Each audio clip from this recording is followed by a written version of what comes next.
Well, in today's Midday Fix, ways you can save money this winter by making sure that your home is energy efficient.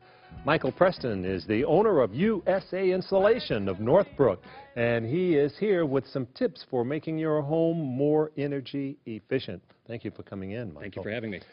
Let's start right off then. What's the first thing homeowners should look for when they think they may be losing heat? Sure. Well, there are some easy signs, such as your utility bills being higher than normal. You feel cold drafts throughout the house, the temperature changes in different parts of the house, or that you might see large icicles along the sides of the house. That'll all be signs of energy efficiency. So then what should you do? Are there ways?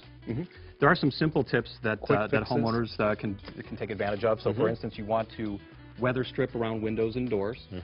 Also important that you caulk around the trim of those windows and doors to make sure that you're trying to seal off all the leaks into the house. So this is pretty easy to apply? Absolutely. It sticks on its own. Okay.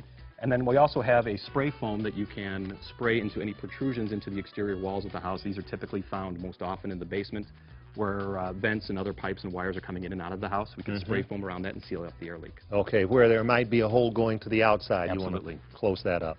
Now, what do we have here? So in addition, there are some more complicated projects that can be done to make the home more energy efficient. So for instance, attic insulation. Most homeowners already know that they have some insulation in the attic, but few know how much they need. Right. We typically find that a typical home has about 4 or 5 inches. In reality, you need R49, which is up to 16 to 18 inches of insulation. So are you recommending that people climb up in the attic to check? Well, they certainly can, or they can hire a professional who would add an additional layer of insulation. We recommend using a loose-blown fiberglass insulation. This is also formaldehyde-free, and it does not irritate your skin, so it's a little bit different than some other products on the market, but that's what we would recommend.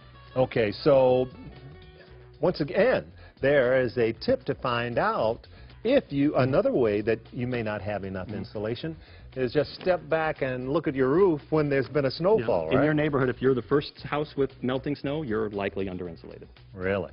What about cans if you have recessed lights? Absolutely. It's important, and that's why, again, using a professional might be the best move, but it's important that you make sure that the loose insulation that you're adding does not fall onto the cans, the hot lamp. So we recommend using a recessed light cover.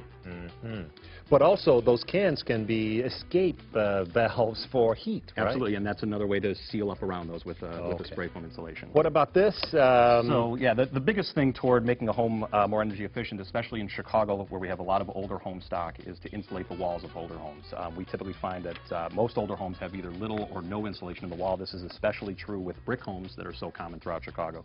And so what we do is inject a foam insulation into the wall cavity all from the outside through a small hole in the mortar junction here. We inject the foam up, sealing up the entire house, adding a lot of our value, and when we're done, we'll match the mortar, patch the hole, and no one will know that we were there. And you'll actually see your home stay warmer. Oh, absolutely. You'll feel the warmth difference. Let's move over here quickly, though. Sorry. Now, okay. what's going on here? So I'm going to step out of the way. Sorry? Okay, go ahead. An example of a typical wall that has no insulation in the wall. We inject this foam. It seals up the entire wall cavity. It wraps around pipes and wires. We get 5.1 R per inch.